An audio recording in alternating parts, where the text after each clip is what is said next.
Connor's phone buzzed on the kitchen counter while I scrambled eggs. I shouldn't have looked. That's what I told myself later, when everything fell apart.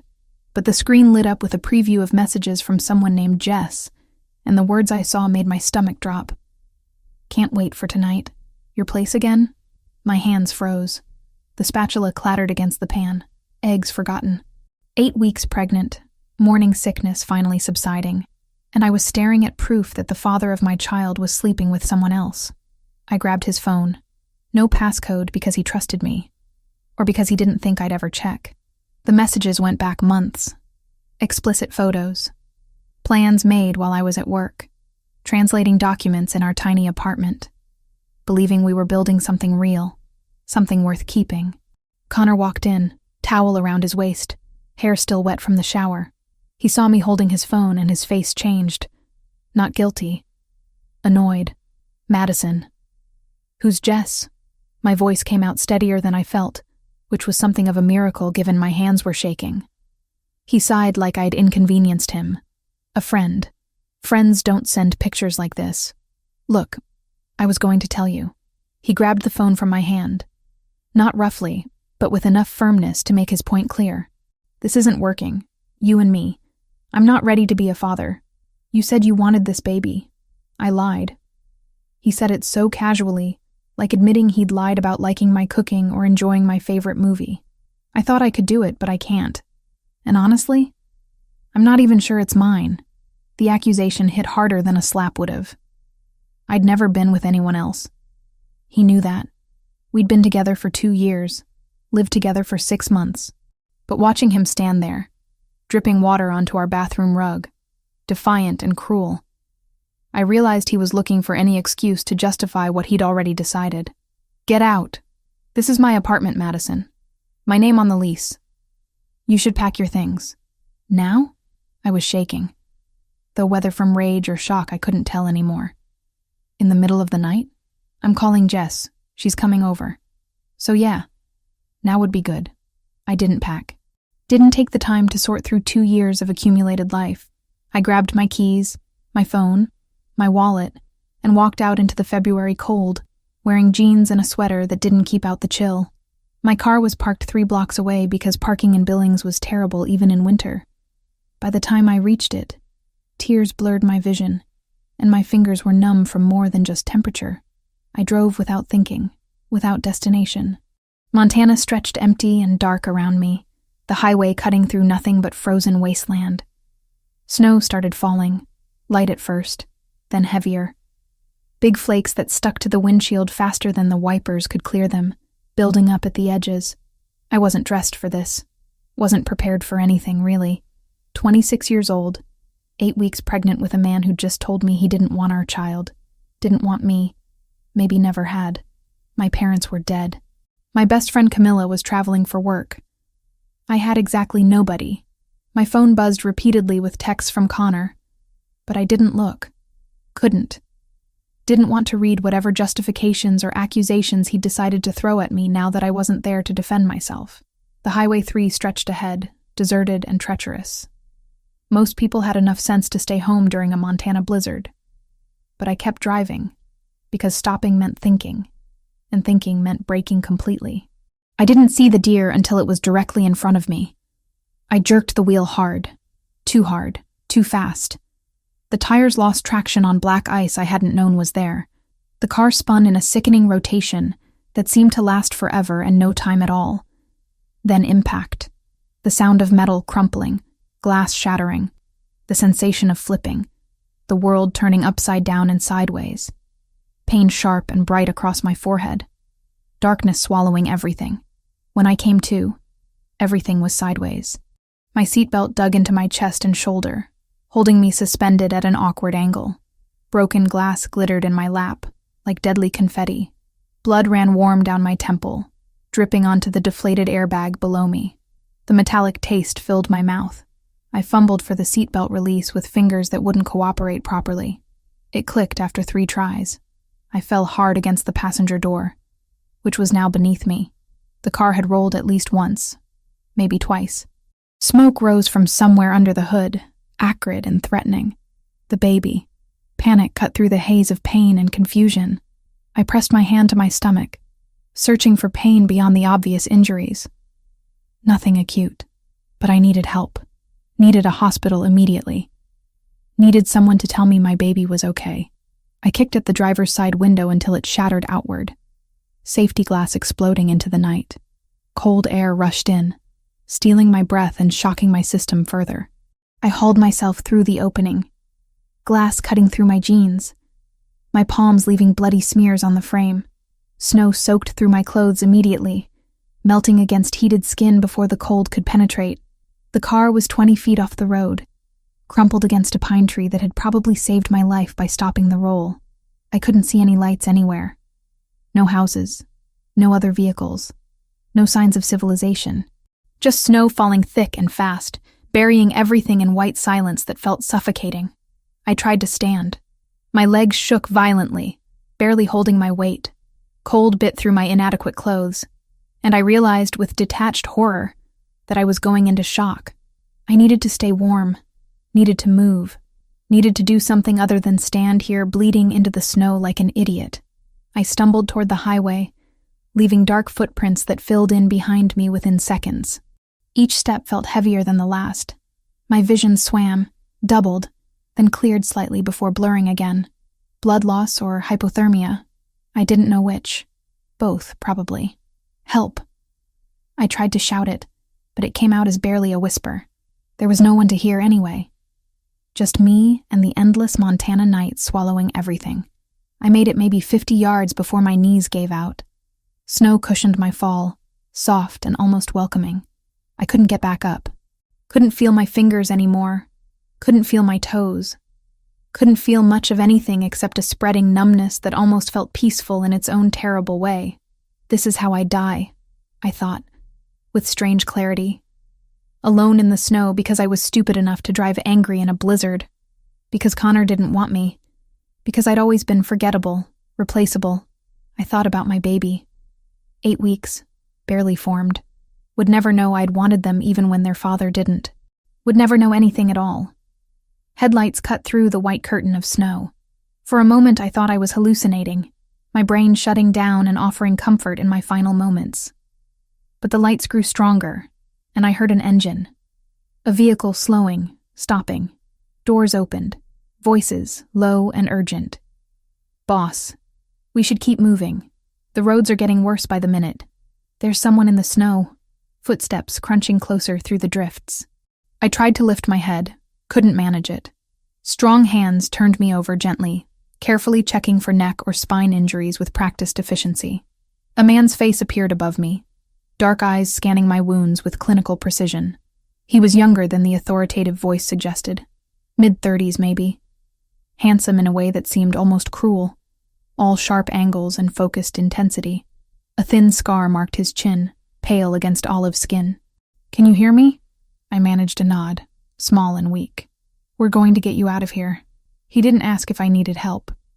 Didn't waste time with questions I couldn't answer coherently.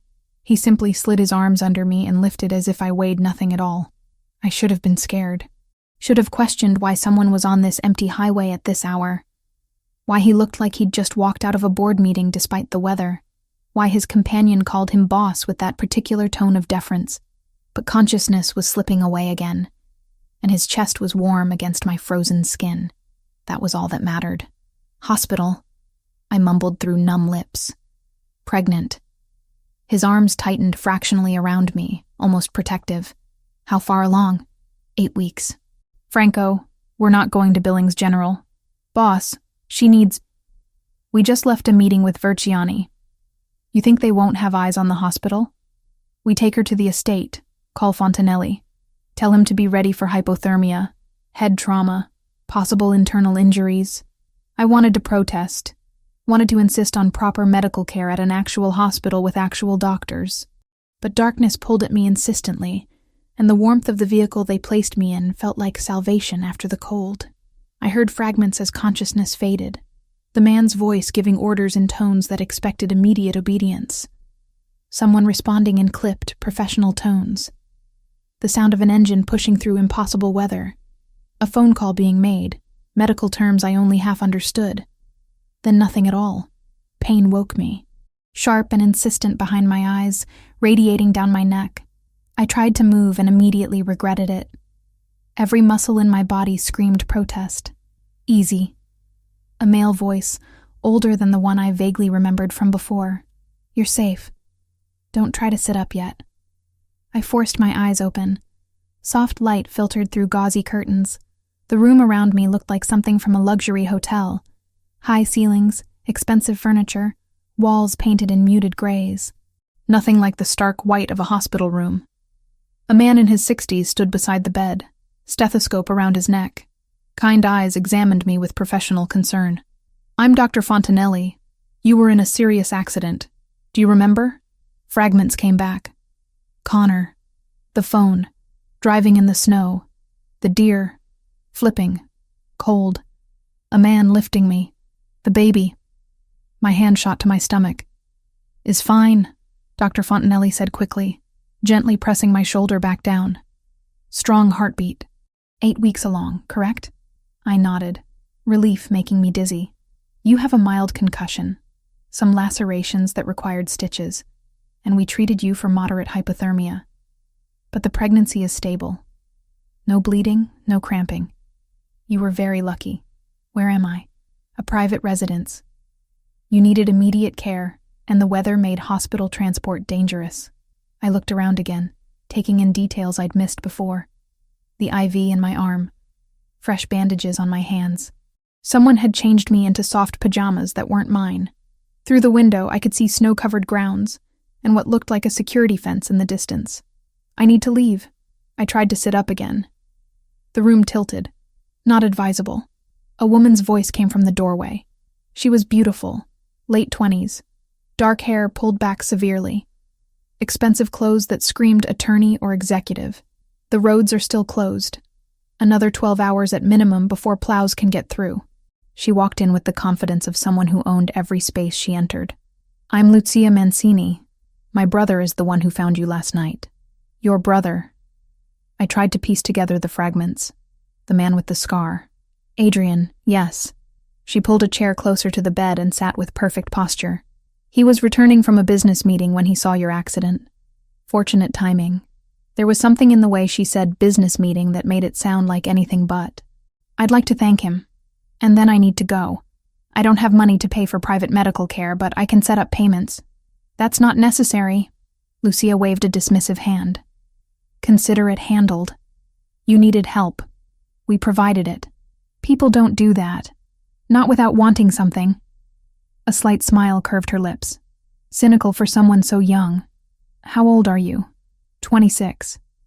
And 8 weeks pregnant, according to Dr. Fontanelli. Is there someone we should call? The baby's father? Family? The question hit harder than it should have. No. No one. Something shifted in Lucia's expression. Not pity, exactly. Understanding, maybe. Then rest. Recover. When the road's clear, we'll arrange transportation wherever you want to go. Dr. Fontanelli checked my vitals one more time, gave instructions about rest and hydration, and left. Lucia stood to follow. Wait. I needed answers. Where exactly am I? 20 miles outside Billings, the Mancini estate. She paused at the door. If you need anything, press the button beside the bed. Someone will come. Someone? We have staff. She said it like it was obvious. Rest, Madison. I hadn't told her my name. But I supposed my wallet had been in my pocket. They would have checked for ID. After she left, I tried to process everything. A private estate with staff. A doctor who made house calls.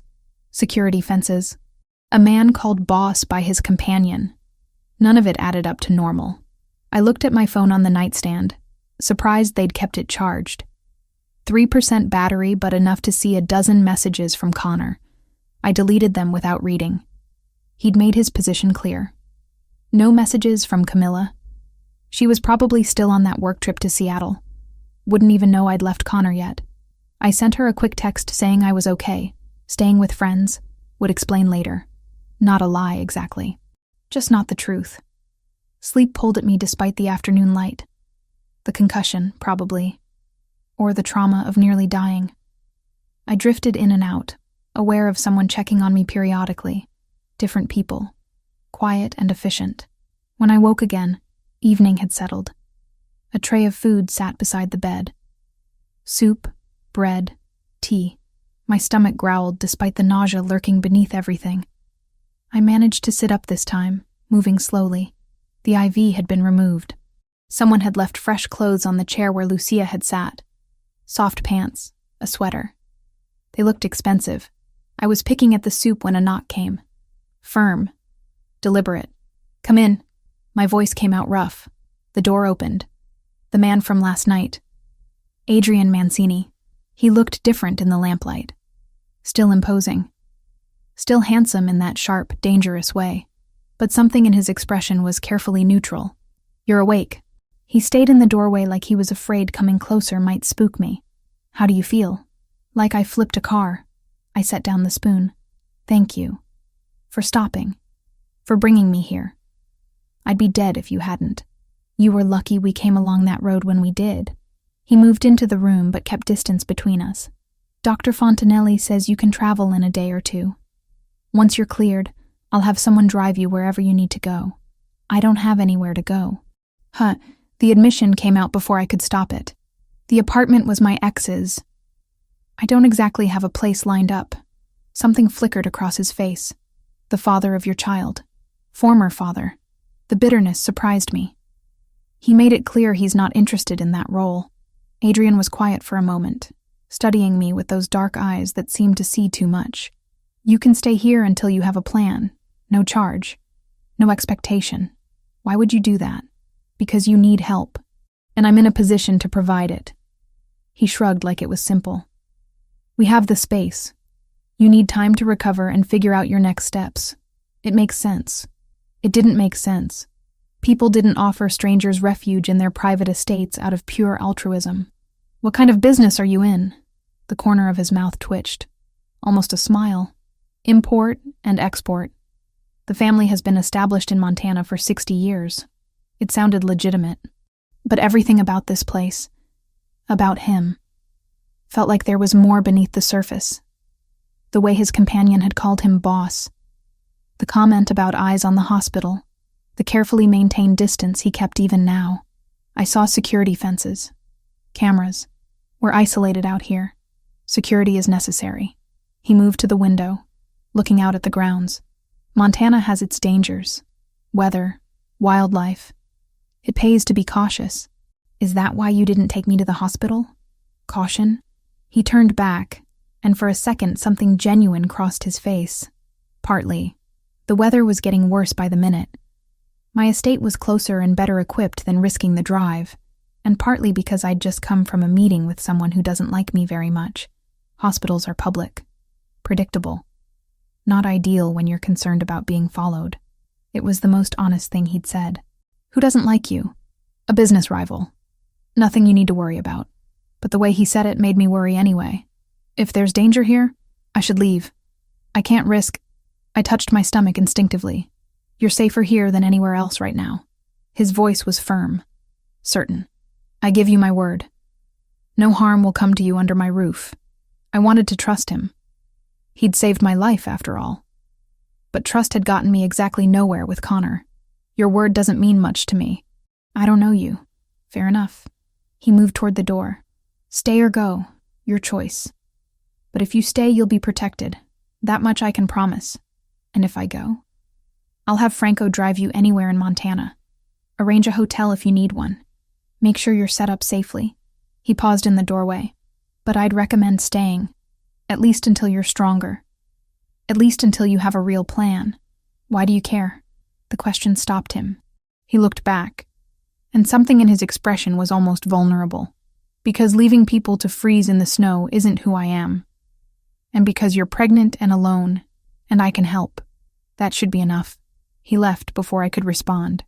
I stared at the closed door, trying to understand what I'd just agreed to, by not immediately refusing. A private estate with security. A doctor on call.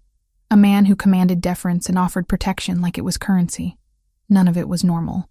But neither was being 8 weeks pregnant, homeless, and recovering from a car accident that should have killed me. I finished the soup. Drank the tea. put on the borrowed clothes that fit perfectly despite no one asking my size. Through the window, I watched security patrol the perimeter, watched cameras rotate on their mounts, watched the snow fall soft and steady over everything, and I made my decision. I'd stay, at least for a few days. At least until I had a plan that didn't involve sleeping in my car or crawling back to Connor. But I'd keep my eyes open, because Adrian Mancini, with his expensive suits and careful words, was hiding something, and people who hid things were usually dangerous. I just hoped I hadn't traded one bad situation for something worse. The first 72 hours passed in a strange suspension of reality. Dr. Fontanelli checked on me twice daily. My concussion symptoms faded. The cuts healed. The baby remained stable, which was the only thing that really mattered. Lucia brought me books, asked about my work as a translator. I told her about the freelance contracts, mostly technical documents for companies expanding internationally. Boring but steady income, or it had been, before I'd lost access to my computer and files still sitting in Connor's apartment. "We could retrieve your things," she offered on the second day. "Send someone to collect them, and start a confrontation with my ex. No thanks." I was sitting up in bed, finally feeling human again. He can keep it all. I'll start over. Admirable or foolish? She studied me with the same intensity her brother had. Starting over takes money. I have some savings, enough for first and last month's rent somewhere small. It wasn't much, but it was mine. And equipment, computer, software licenses for translation work? I hadn't thought that far ahead. I'll figure it out. Lucia smiled slightly. "You know, we occasionally need translation services, contracts with Italian suppliers, business correspondence. If you're interested, I could use help with a backlog. You're offering me work? I'm offering you an opportunity to earn money while you recover and plan your next move. Mutually beneficial." She set a folder on the bed. "Look these over. If they interest you, we can discuss rates." After she left, I opened the folder. Import contracts, shipping manifests, all in Italian, which I read fluently thanks to my mother's insistence on language education. The terminology was standard commercial stuff, though some phrases seemed deliberately vague. Merchandise listed as general goods rather than specifics. I told myself every company had proprietary concerns. That vague terminology was normal, but doubt lingered. On the third day, Dr. Fontanelli cleared me for light activity. I ventured out of the room for the first time, following the hallway to a grand staircase. The house was even larger than I'd imagined. High ceilings, marble floors, artwork that probably cost more than I'd earn in 5 years, but also functional touches that seemed out of place. Reinforced doors, camera coverage in every corner, windows with security film. It felt less like a home and more like a fortress pretending to be one. I found Lucia in what she called the morning room, though it was well past noon. She was working through documents, reading glasses perched on her nose. "Madison, good to see you up and moving.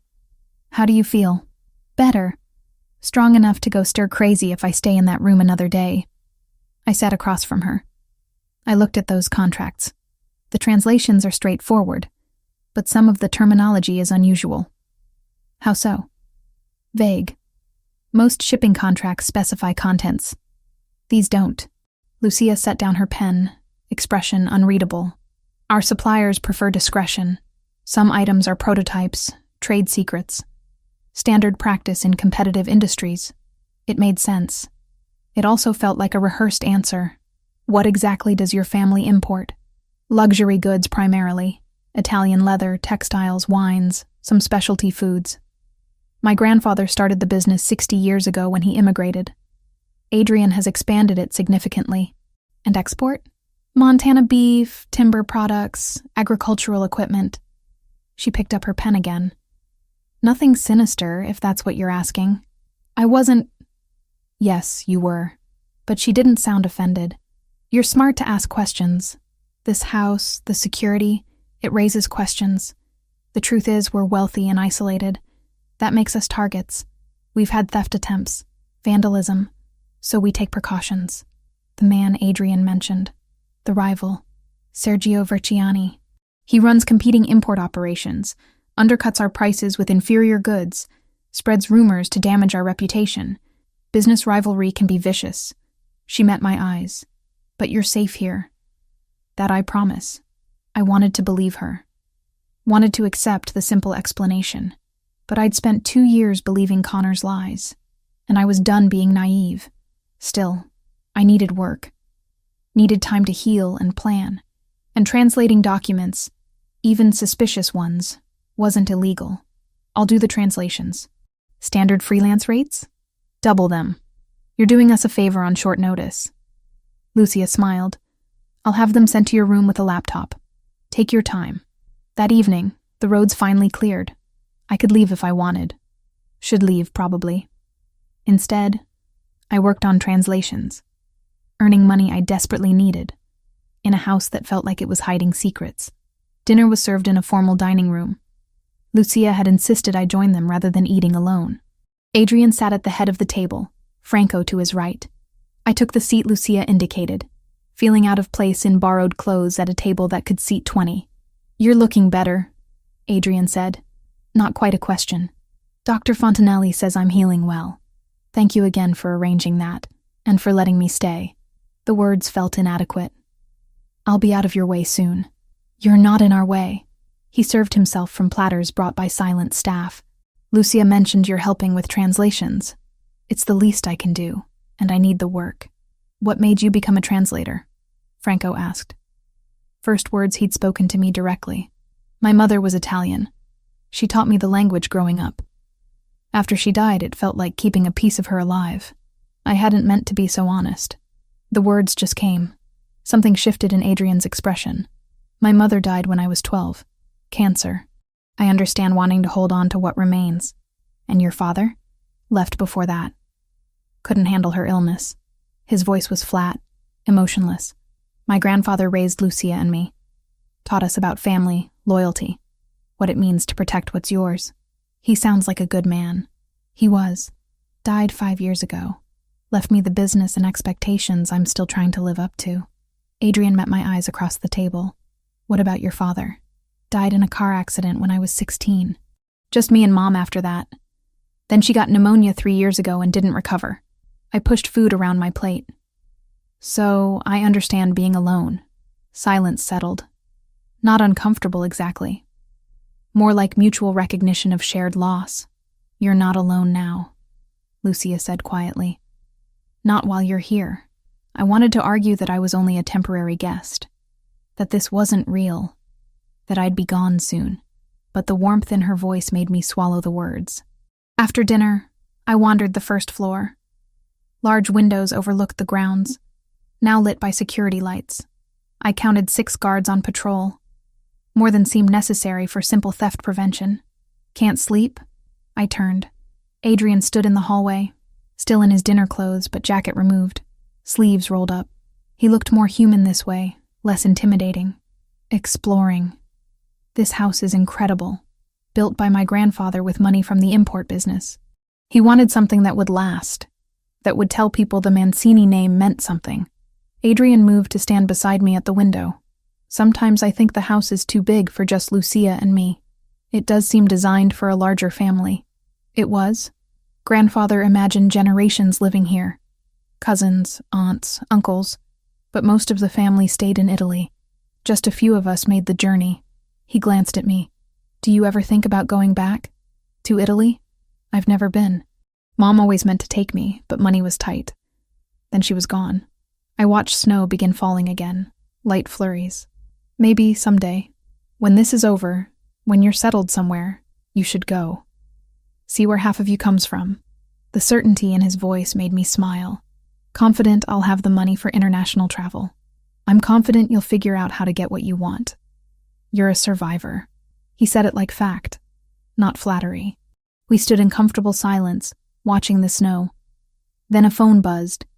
Adrian pulled it from his pocket, frowned at the screen. I need to take this. Business. At 9 at night.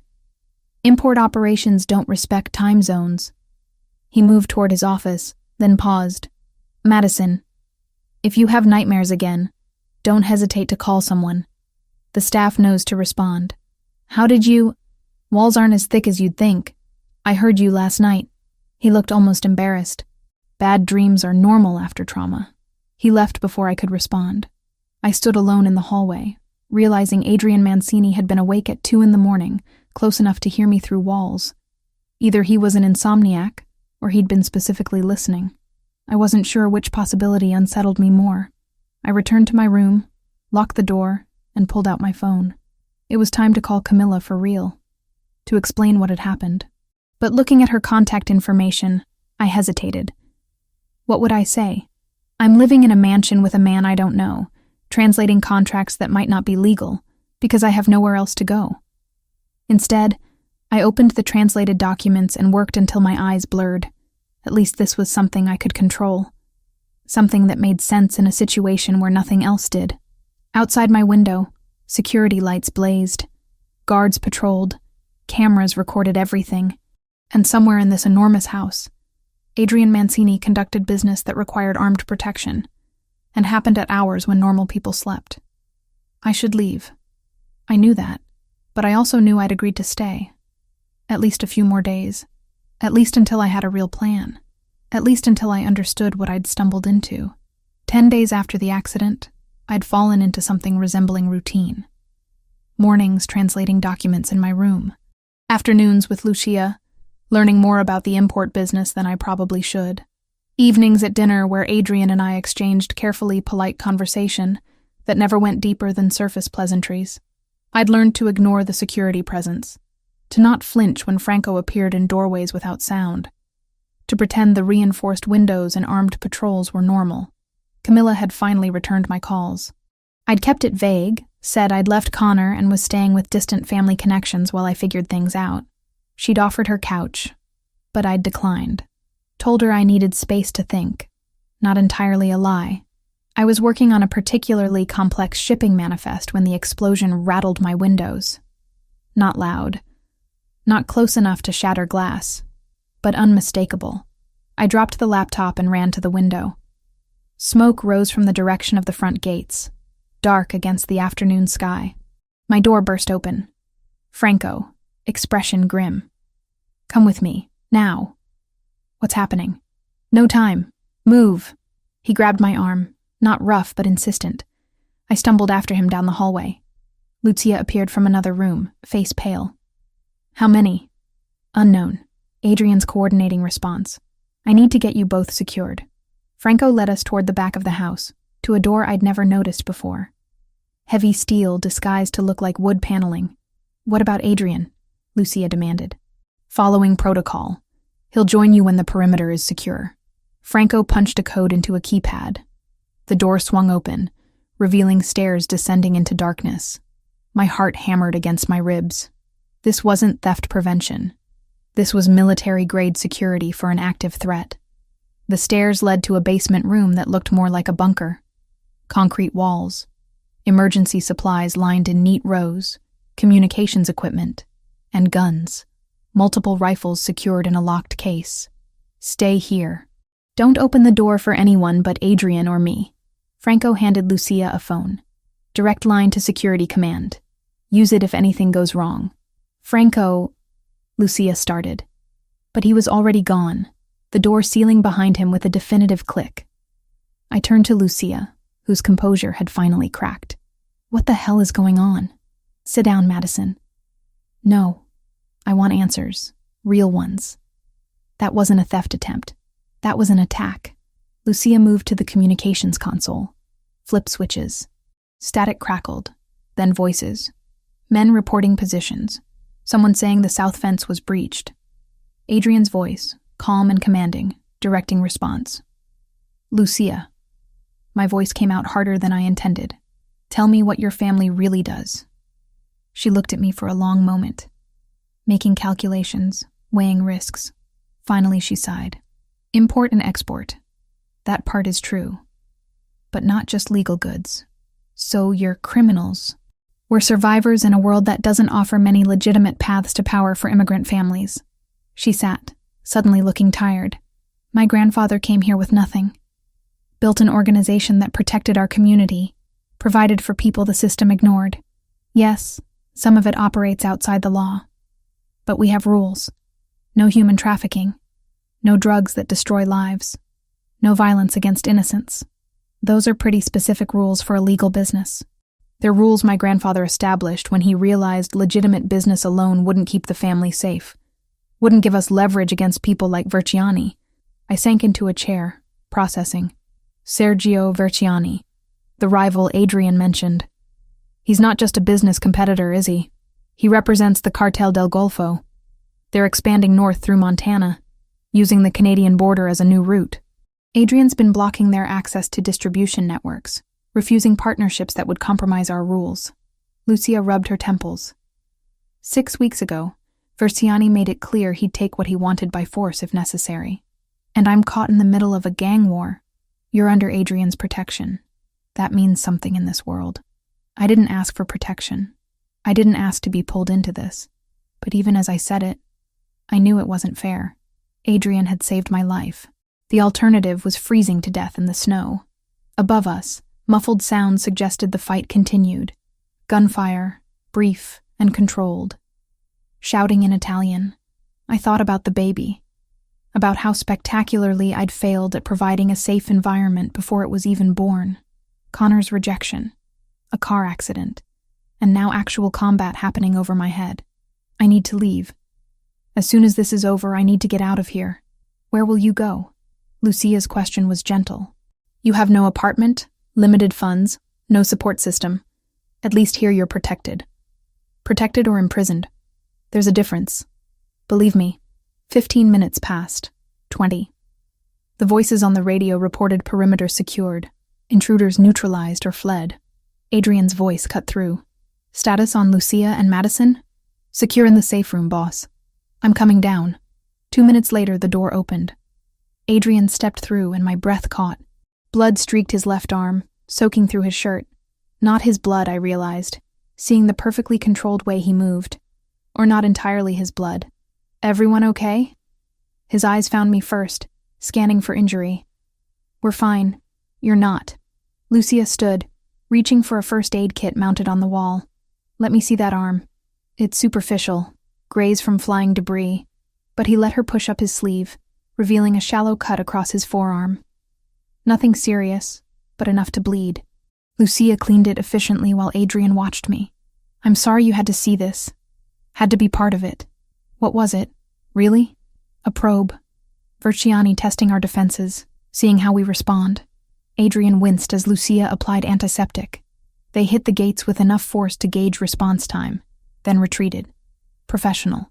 And now they know about me. The realization settled heavy. They saw Franco move us. They know you have people here worth protecting. Adrian's jaw tightened. Yes.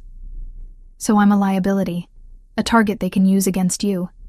You're someone under my protection. He pulled away from Lucia, sleeve rolled down. That makes you untouchable by the rules we all operate under. Verciani knows that. Rules in gang warfare.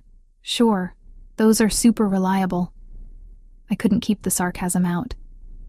They're more reliable than you think. Break them, and every organization in the region turns against you. Verciani is ambitious, not suicidal. Adrian moved closer, and I saw exhaustion beneath the control. But you're right that staying here puts you at risk. If you want to leave, I'll arrange transport. Set you up somewhere safe with enough money to restart. You'd do that? Just let me walk away knowing what I know? I'd do that because keeping you here against your will makes me no better than the men I fight against. His voice was firm. Stay or go. Your choice. But if you go, understand that Verciani might still see you as leverage. You'd need to be careful. Very careful. The implication was clear. Leaving meant looking over my shoulder indefinitely. Staying meant accepting protection from a man who'd just coordinated an armed defense of his property. I need time to think. Take all the time you need. Adrian headed for the stairs, then paused. For what it's worth, I am sorry. You deserved a safe place to recover, and I couldn't provide that. I failed you in that regard. He left before I could respond. Lucia and I sat in the bunker's artificial light, surrounded by emergency supplies and weapons, while above us men cleaned up the evidence of violence. He means it, Lucia said quietly. If you want out, he'll make sure you're safe. As safe as possible, anyway. And if I stay, then you accept that this is the world we live in. That protection comes with cost. That safety is an illusion we maintain through strength and fear." She met my eyes. "But also that you'd be part of something. Part of a family, however unconventional. That you wouldn't be alone anymore." I touched my stomach, where a baby grew completely unaware of the chaos surrounding its existence. Connor didn't want us. My parents were gone. Camilla was a friend, not family. I had nothing and no one, except maybe here, in this fortress where armed guards patrolled and a man with blood on his clothes offered protection with steady conviction. "I need to see him, Adrian. He'll be in his office, coordinating cleanup and security adjustments." Lucia stood. "Top of the stairs, turn left, third door. He won't turn you away." I climbed back to the main house, following her directions. Found Adrian's office exactly where she'd said. The door was open. He sat at a massive desk, phone to his ear, speaking rapid Italian. When he saw me, he ended the call. "Madison, tell me the truth. All of it. What you are. What you do. What staying here means." I stood in the doorway, refusing to enter until I had answers. No more evasions, no more half-truths. I deserve to know what I'm choosing. Adrian studied me for a long moment. Then he nodded. "Close the door. Sit down. And I'll tell you everything." I stepped inside, closed the door, sat across from him and waited for the truth that would determine everything that came next. Adrian poured 2 glasses of water from a crystal decanter, slid one across the desk to me. His hands were steady despite everything that had just happened. "My grandfather, Vittorio Mancini, came to Montana in 1965, with nothing but family recipes and determination. He started small, a restaurant in Billings that served the Italian community. But there weren't many of us, and the legitimate money wasn't enough to protect what he was building." I sipped the water, waiting. Adrian leaned back in his chair, and I realized this was hard for him. Vulnerability didn't come naturally. So he made arrangements. Provided services the law wouldn't. Protection for businesses being squeezed by corrupt officials. Mediation for disputes the courts ignored. Eventually, imports that avoided excessive tariffs. Nothing violent. Nothing that destroyed lives. Just survival in a system designed to keep immigrants powerless. That's a generous interpretation. It's the truth. Or as close to truth as anything gets in this world. Adrian met my eyes. "When my grandfather died, I inherited an organization that employed 300 people, supported 50 families directly, and operated on principles he'd established. No human trafficking, no hard drugs, no harming innocents. Those weren't suggestions. They were law. And Versiani represents everything my grandfather fought against.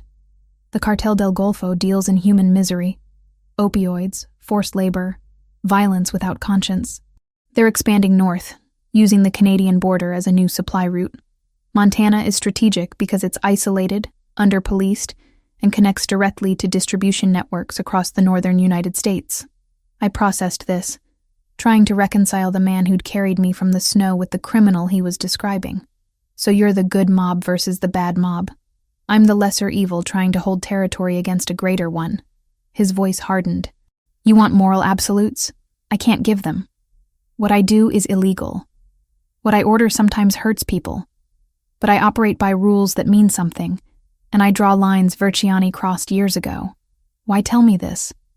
Why not just let me leave in ignorance? Because you deserve to make an informed choice. And because lying to you feels wrong in a way lying to others doesn't." He stood, moved to the window overlooking grounds still crawling with security. "Since you arrived, I've had Franco run background on you. Standard precaution.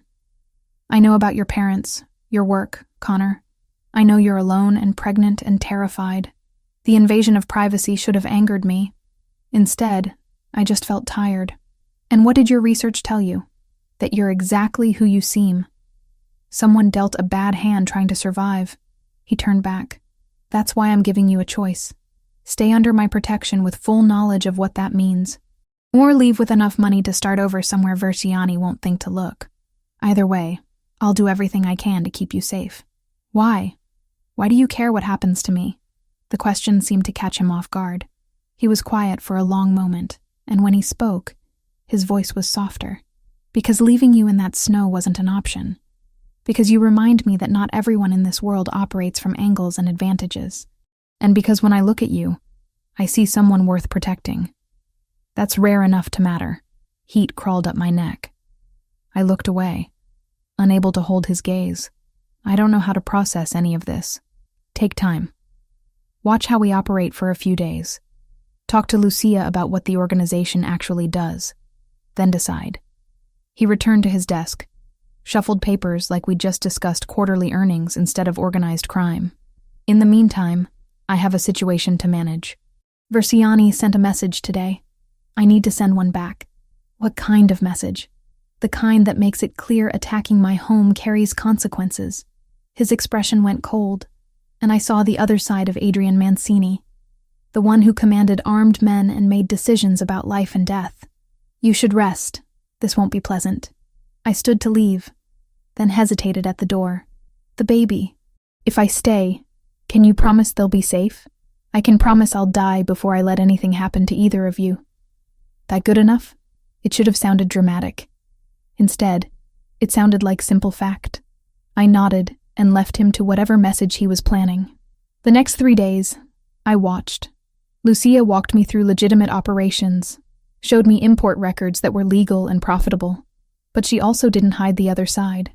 The gambling establishments the family protected, the import routes that avoided taxation, the enforcement arm that dealt with people who broke agreements. We're not saints, she told me over coffee in the morning room. But we're not demons either. We provide structure in spaces where law has failed. We protect people who have no other protection. I saw Adrian with his men, firm but fair. Saw him settle a dispute between 2 businesses without violence. Saw him fund a community center in Billings that served immigrant families. I also saw the edge beneath everything, the readiness for violence, the understanding that power required force to maintain. On the 3rd evening, Adrian found me in the library. I'd been reading, trying to distract myself from everything. Can we talk? I closed the book. About what? About whether you're staying or going. I need to know how to plan. He sat across from me, and I noticed the exhaustion around his eyes. If you're leaving, I'll arrange it tomorrow. If you're staying, I need to adjust security protocols. And if I don't know yet, then tell me what would help you decide. I considered the question. What did I want? Safety for my baby.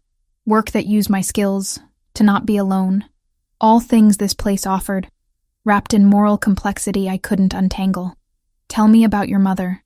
You said she died when you were 12. The subject change surprised him. Why? Because I want to know who you were before all this. Before you inherited an empire and a war. Adrian was quiet, then. She was kind. Patient. Taught elementary school, despite knowing she was sick. My father couldn't handle watching her fade, so he left. She told me he was weak for running, but that weakness doesn't make someone evil. Just human. He smiled slightly. She made me promise to always choose people over power when I could. To remember that everyone has reasons for their choices, even when those choices hurt others. Do you keep that promise? I try, not always successfully. He met my eyes. Is that what you needed to know? Part of it.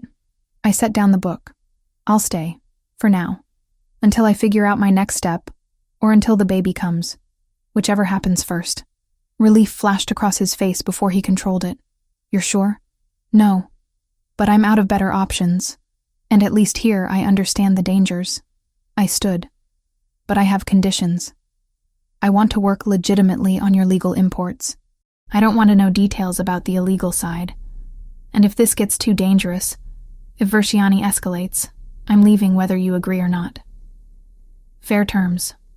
Adrian stood as well, offered his hand. You have my word, we'll honor them. I shook his hand, aware of how warm his grip was, how it lingered a second too long. When I pulled away, the air between us felt charged with something I didn't want to examine too closely. I should go. It's late.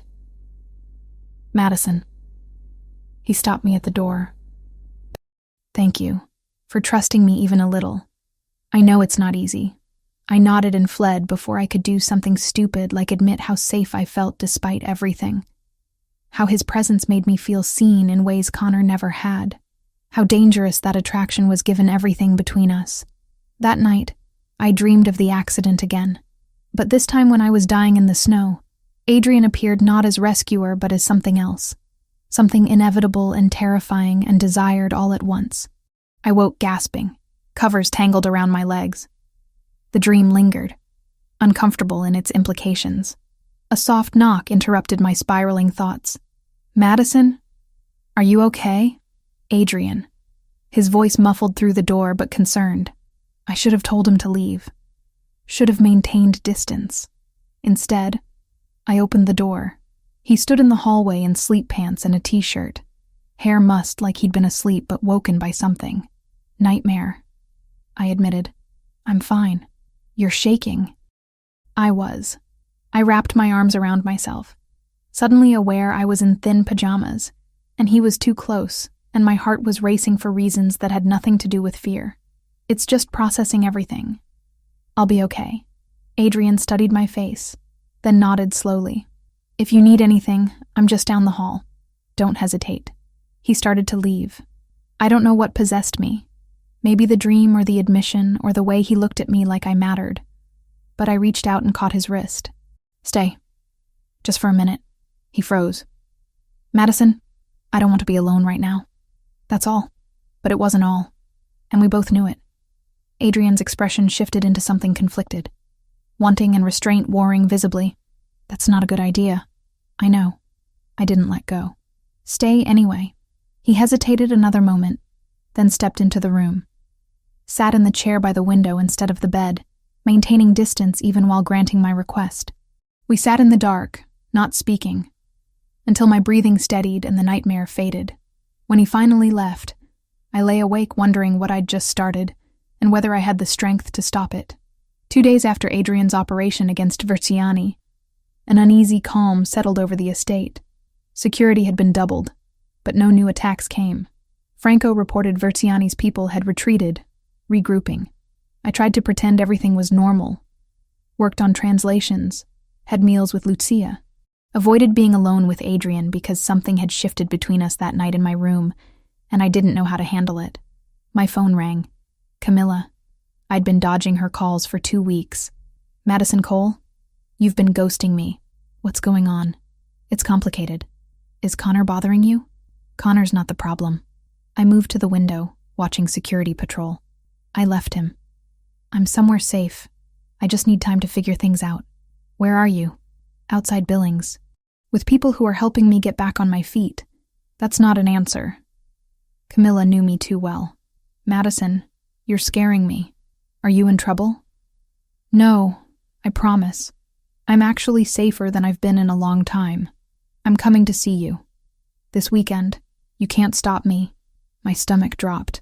"Camilla, that's not a good idea." "Why not?" I pinched the bridge of my nose. If I kept refusing, she'd get more suspicious. "Okay, but let me clear it first. I'll text you the address after I talk to my hosts." I found Adrian in his office. "My friend Camilla wants to visit. This weekend." I tried to put her off, but she's persistent. Adrian set down his pen. "You trust her?" "With my life." "Then we'll arrange it. Franco will run a security check. Standard protocol. If she's clear, she's welcome here. Thank you for agreeing to the visit. Madison." He stopped me at the door. "Whatever she says about this place or me, the choice is still yours. I want you to stay because you choose to, not because you feel obligated." Franco ran his check. Camilla came back clean. Saturday afternoon, she arrived in her beat-up Honda, eyes widening at the security gates. "Madison, what the hell?" I met her in the driveway, hugging her tight. "I know. It's a lot." "A lot?" "This place looks like a fortress." We went to my room. She examined it with shock. "Who are these people?" I sat on the bed. "After I left Connor, I got in a car accident. Bad one. The man who owns this estate found me and brought me here to recover. His sister offered me translation work. Translation work that pays enough for you to live in a mansion? I'm not paying rent. They're letting me stay while I figure out my next move. I took a breath. Camilla, I need to tell you something else. I'm pregnant. Her eyes went wide. What? Almost 11 weeks now. Connor didn't want it. That's why I left. Are you okay? Is the baby okay? We're both fine, Doctor. Fontanelli has been monitoring everything. The people here have been really good to me. Dr. Fontanelli, who makes house calls to a fortress? Camilla's suspicion sharpened. Madison? What aren't you telling me? Before I could answer, Lucia knocked. Sorry to intrude. I wanted to introduce myself. Lucia Mancini. She entered with confidence. Camilla stood, shaking her hand warily. Camilla Santos, Madison's friend. I've heard nice things. Lucia smiled. I hope you'll join us for dinner tonight. My brother would like to meet you. Your brother who runs this place? Adrian, yes. 6:30 in the formal dining room. After Lucia left, Camilla rounded on me. That woman is either a lawyer or a mob wife. Real explanation, Madison, not the sanitized version. So I told her. Not everything. I left out details about the full extent of operations, but I told her enough. That the Mancini family ran businesses in gray areas. That they'd protected me when I had nowhere else to go. Camilla listened, face growing more horrified. You're living with the mob. I'm living with people who have resources and are willing to use them to keep me safe. You need to leave. Come stay with me. And if Verciani's people track me there. If they decide you're leverage, I shook my head. At least here, there's actual protection. This isn't you. You're not someone who gets mixed up in criminal enterprises. I'm someone who's pregnant and alone and trying to survive. The words came out harsh. You think I want this? But it's better than the alternatives. It's better than being on my own with a target on my back. You don't know that. Then I'll leave when it feels wrong. But right now, this is where I need to be. Camilla looked at me for a long time. Okay, but I'm staying close, checking in. And the second this feels wrong, you call me. Promise. I promise. When 6:30 came, we went downstairs. The dining room looked like something from a movie. Adrian sat at the head in a dark suit. Franco and Lucia flanked him. They stood when we entered. Camilla, thank you for joining us. Adrian's voice was warm but formal. I'm Adrian Mancini. Please sit. Dinner was uncomfortable despite attempts at normalcy. Lucia guided conversation to safe topics. Adrian asked Camilla polite questions about her design work. She answered briefly, never relaxing. During dessert, Camilla set down her fork and looked at Adrian.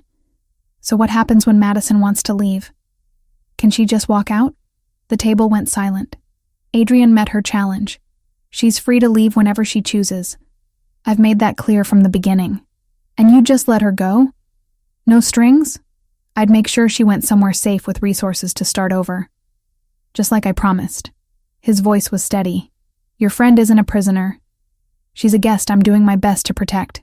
From threats that exist because of your world. That's fair. Adrian didn't look away. But the threats exist whether she's here or not. At least here, I can do something about them. Camilla studied him, weighing his words. Finally, she nodded. She trusts you. I don't know why, but she does. So I'm going to trust her judgment. But I'm also going to be watching. I'd expect nothing less from someone who cares about her. Adrian's expression softened. For what it's worth, I'm glad Madison has you. The tension eased fractionally. When dinner ended, Camilla pulled me aside. He cares about you. Like, really cares. You see that, right? It's not like that. Madison, he looks at you like you're precious. She squeezed my arm. Just be careful. Men like that. Men with that kind of power. They're dangerous even when they mean well. I know. But even as I said it, I wondered if I was being careful enough.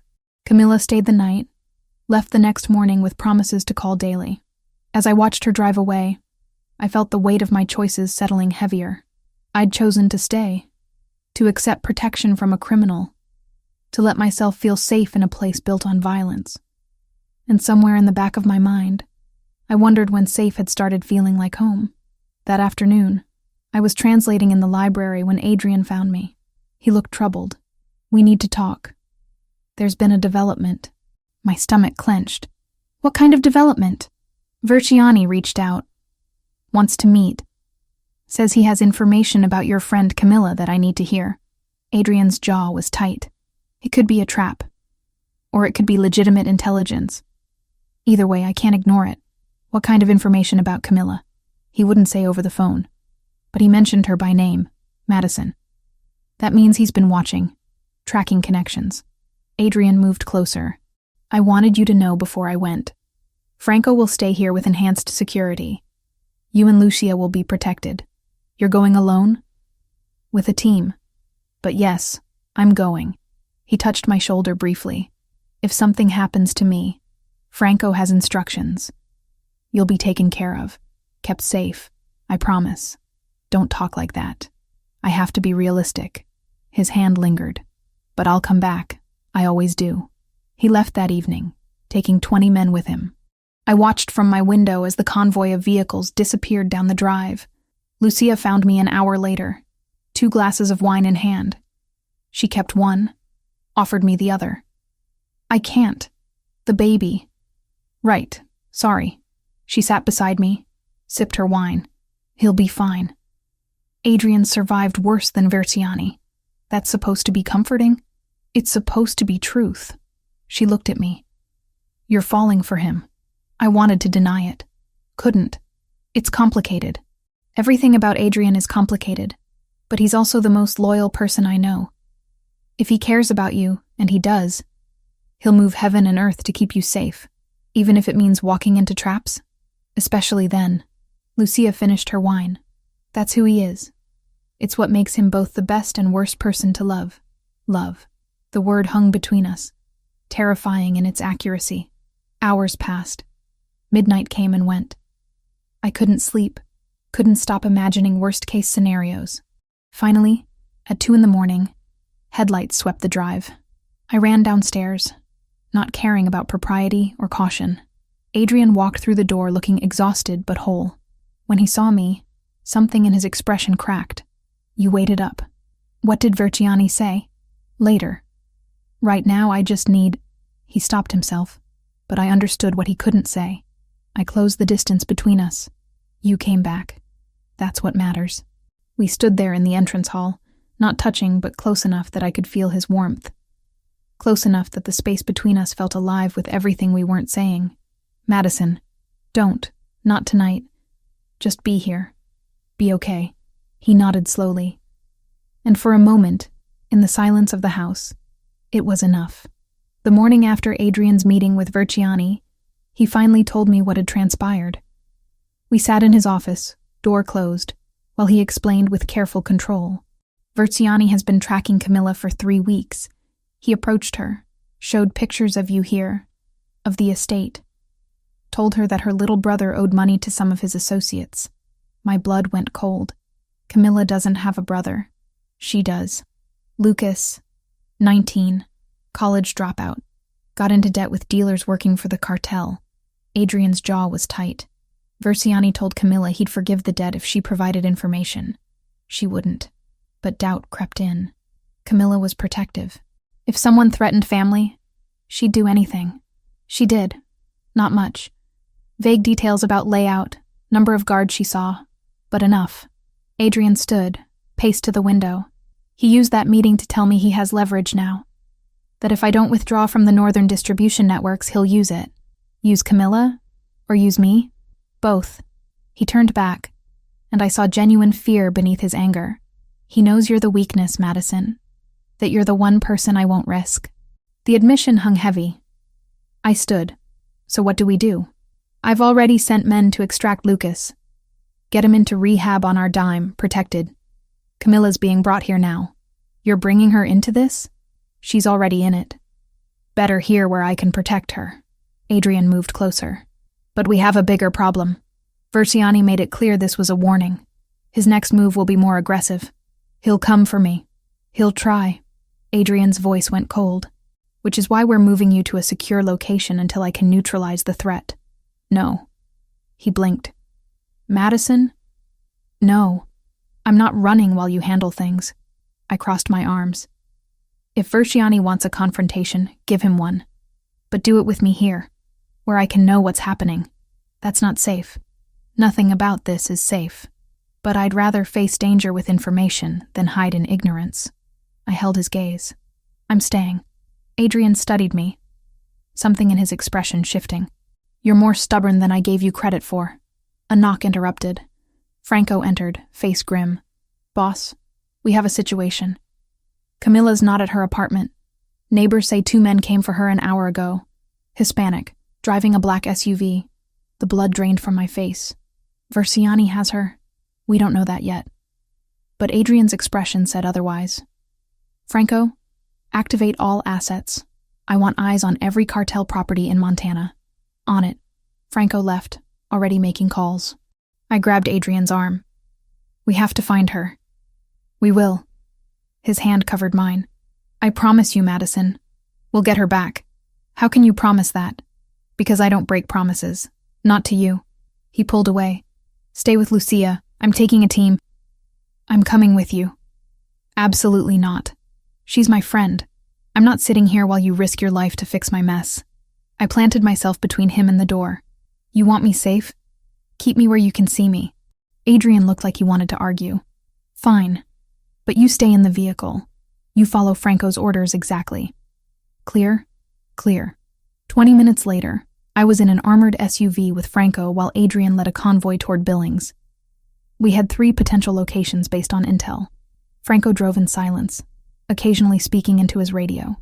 I sat in the back, hands clenched so tight my nails cut crescents into my palms. He'll get her back. Franco's voice cut through my spiral. Boss doesn't fail when it matters. We pulled up to the first location. Adrian and his team swept it quickly. Empty. Second location. Same result. By the time we reached the 3rd warehouse, tension had everyone on edge. This one showed signs of occupation. Fresh tire tracks.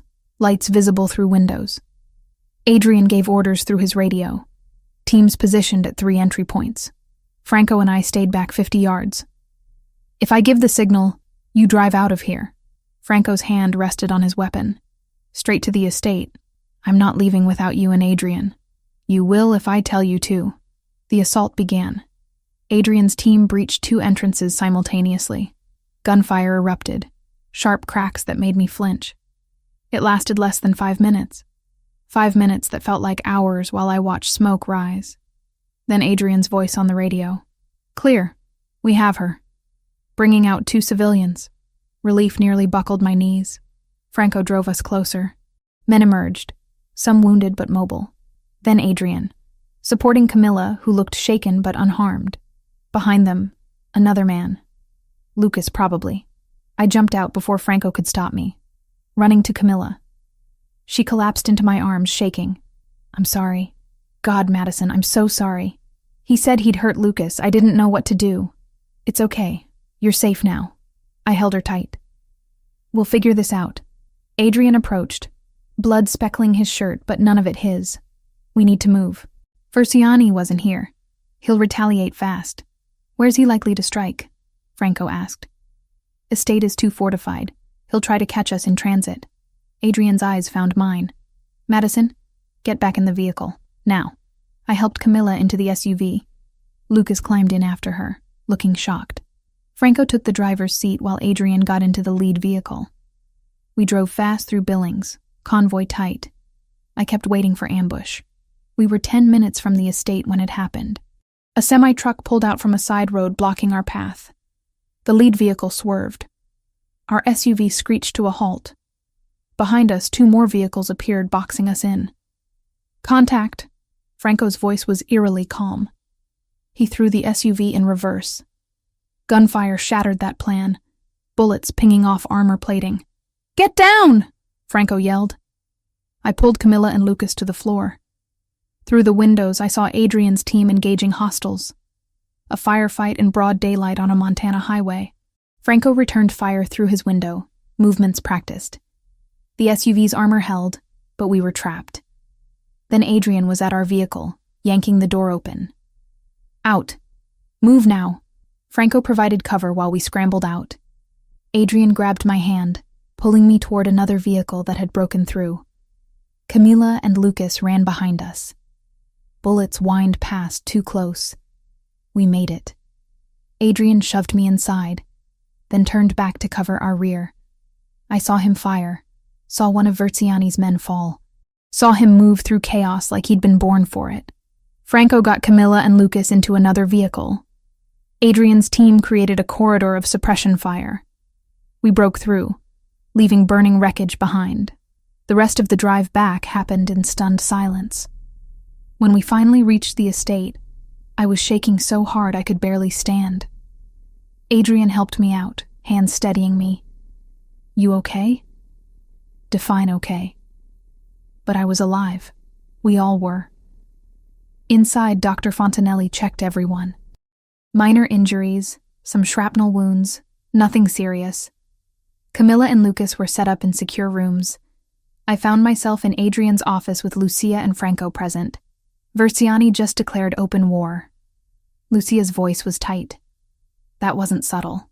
Then we send one back. Adrian's expression was carved from stone. No more half measures. We end this. How? I asked. We locate Verziani and we eliminate the threat. Permanently. He looked at me, and I saw both the man who'd saved me and the killer he had to be. I'm sorry you had to see that today. I chose to be there. I stood on shaking legs, and I'm choosing to stay for whatever comes next. So tell me the plan. Adrian glanced at Lucia and Franco. We have an inside contact in Verziani's operation, someone who's been feeding us information. They've located his primary base of operations, an industrial complex north of the city. He's expecting us to retaliate, but not this fast. When? Lucia asked. Tonight. We hit him with everything we have. 50 men, full tactical gear. Adrian's voice was cold precision. This ends tonight. And if it doesn't? I couldn't help asking. Then we adapt. But one way or another, Verziani will no longer be a threat to you or anyone else I protect. He moved closer to me. You should rest before this happens. You've been through enough today. Will you come back? The question came out smaller than I intended. I always come back. He touched my face briefly. A gesture so gentle it made my chest ache. Wait for me. I nodded, not trusting my voice. That evening I watched from my window as Adrian prepared to leave.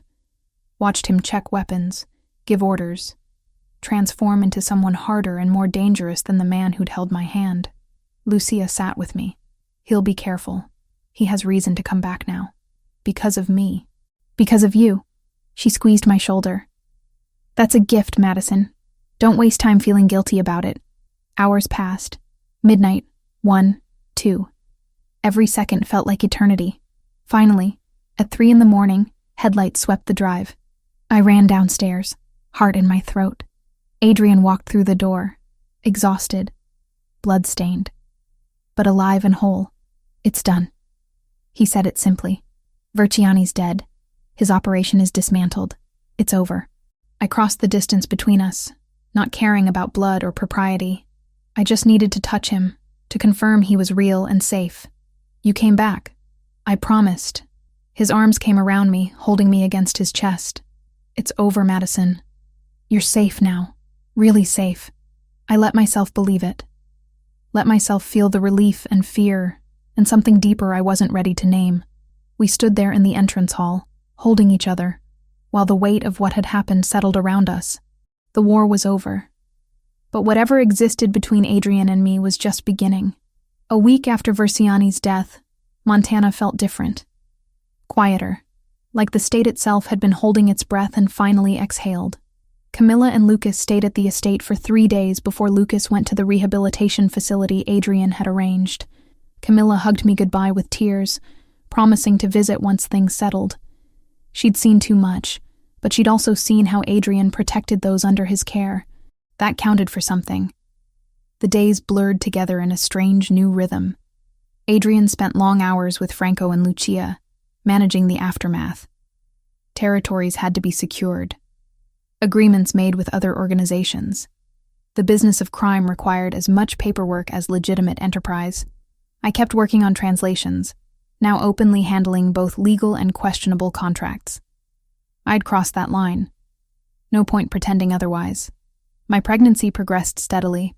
12 weeks became 13, then 14. The morning sickness faded, replaced by a small but visible curve to my abdomen. Dr. Fontanelli checked on me twice weekly, assured me everything was developing perfectly. One evening, Adrian found me in the library reading. He looked less exhausted than he had in days. "Can we talk?" I set down my book. "About what?" He sat across from me, and I noticed he seemed nervous. "About what happens next. For you. For us." My heart rate kicked up. "Okay, the immediate threat is gone. You could leave now, safely. Set up somewhere with resources I'd provide." He paused. "Or you could stay. Not as a guest. As something more permanent." "What does more permanent mean?" "It means I'm asking you to build a life here. With me, with Lucia and the family." He leaned forward. "I know it's complicated.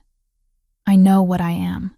But I also know that when I look at you, I see the only thing that's made sense in years." I couldn't breathe properly. "Adrian, I'm not asking for an answer now. Take time." He moved to the window. "But I need you to know that if you stay, I'll spend the rest of my life making sure you never regret it. That you and that baby have everything you need. You're talking about more than just protection. I'm talking about partnership. About building something real together." He turned back. "I'm talking about love, Madison. Because that's what this is." The word hung between us, terrifying and inevitable. I stood. "I don't know how to do this. How to be with someone like you. How to raise a child in this world you operate in. We figure it out together."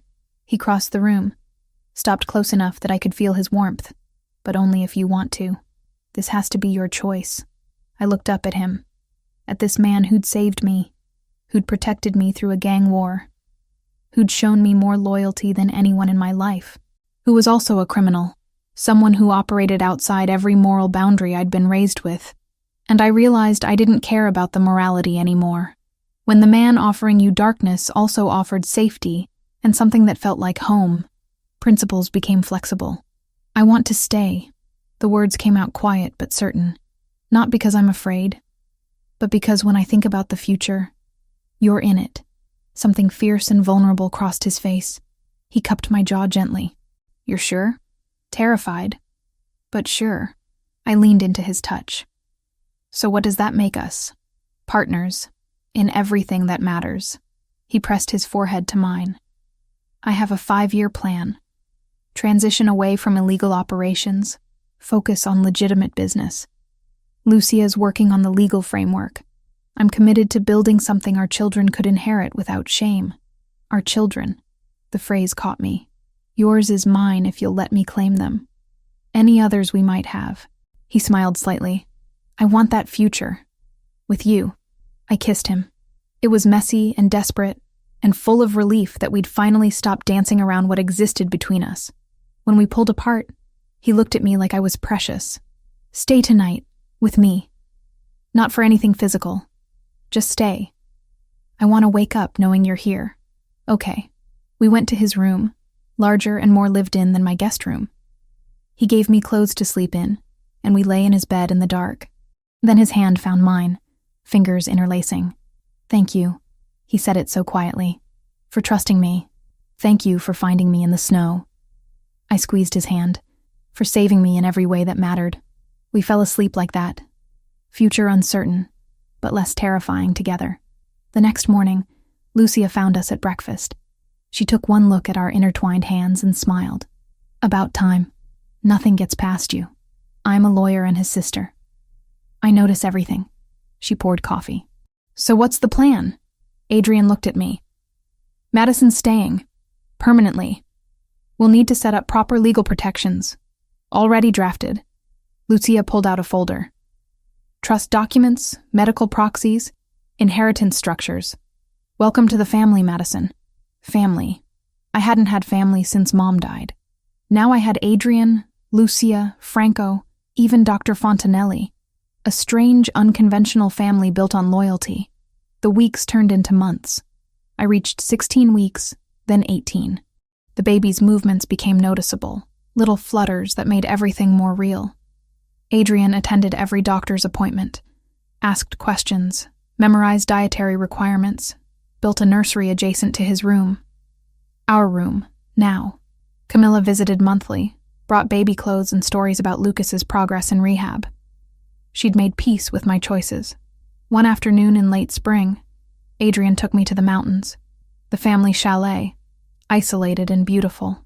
Snow still capped peaks, but valleys were green with new growth. We sat on the porch overlooking wilderness. "This place is yours too now." He pulled me close. "Ours. When things get complicated, we come here. I love you." I said it for the first time, and it felt like falling and flying simultaneously. I probably shouldn't, but I do. "I love you too." He kissed my temple. "Everything I am, it's yours. Marry me." He said it simply. "Not because of the baby. Marry me, because I want you beside me for everything that comes next." "Are you proposing or ordering?" "Proposing." "Badly, apparently." He smiled. "I had a speech planned. But all I can think is that I want forever. With you." "Yes." I didn't need to think. "Yes to marriage and forever and whatever chaos comes with loving you." He kissed me then, slow and deep and full of promise. 4 months later, I stood in the estate's garden in a white dress, belly round with 7 months of pregnancy, and married Adrian Mancini in front of 30 people who'd become family. Lucia officiated. Franco stood as best man. Camilla cried through the ceremony. Dr. Fontanelli gave me away. When Adrian slipped the ring on my finger and promised to love me through everything, I believed him. When I promised the same, I meant it with everything in me. 2 months later, on a snowy February morning exactly 1 year after the accident that brought us together, I went into labor. 12 hours of pain and fear, and Adrian's hand crushing mine, and then a cry split the air. "It's a girl." Dr. Fontanelli placed her on my chest, tiny and perfect and furious at being born. "Congratulations." Adrian looked at our daughter with such naked awe that my heart cracked open. "She's perfect." "She is." I touched her tiny hand, watched her fingers curl around mine instinctively. "What should we name her?" "Vittoria." He said it softly. "After my grandfather, if you agree. Vittoria Mancini." I tested the name, smiled. "It's perfect." We sat there, new parents in a house protected by armed guards, surrounded by the trappings of a criminal empire slowly transitioning toward legitimacy. And I felt more at peace than I'd ever imagined possible. I'd been abandoned bleeding in the snow, left for dead by circumstances and bad choices. Adrian had found me, saved me, loved me in ways I hadn't known I needed. Now we had a daughter, a future, a life built on foundations that probably wouldn't pass ethical scrutiny, but felt solid enough to last. Lucia brought champagne for everyone except me. Franco actually smiled, which was rare enough to be remarkable. Even the guards who patrolled sent gifts for the baby. That night, after everyone left and Vittoria slept in her bassinet beside our bed, Adrian pulled me close. "Thank you," he whispered against my hair, "for choosing this. For choosing me. Thank you for finding me." I pressed closer, exhausted and sore, and happier than I had any right to be, for giving me a family when I had nothing. "You gave me everything." His arms tightened. "I was just surviving before you. Now I'm living." I fell asleep in his arms, our daughter breathing softly nearby, snow falling outside windows protected by men who'd die to keep us safe. It wasn't the life I'd planned. It wasn't even close, but it was mine, ours, and that was more than enough.